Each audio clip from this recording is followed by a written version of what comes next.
One of the simplest ways to solve the problem of evil is simply to limit God. Is simply to say, well, God's not really omnipotent. Easy enough. God's not really omnibenevolent. God's not really all good. God's really powerful. God's really good.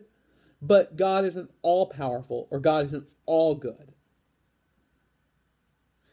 Now, that's an easy solution. But it leaves a God that's not very desirable.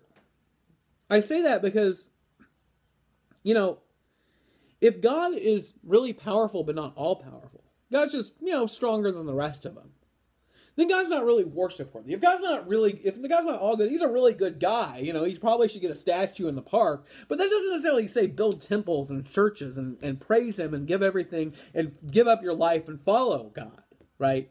If God's just a really good guy, he probably deserves a plaque and a statue and maybe, a nice dinner down at the Kiwanis Club on Tuesdays, and they, pat him on the back. But if he's not all good and all powerful, then God is probably not really worship worthy.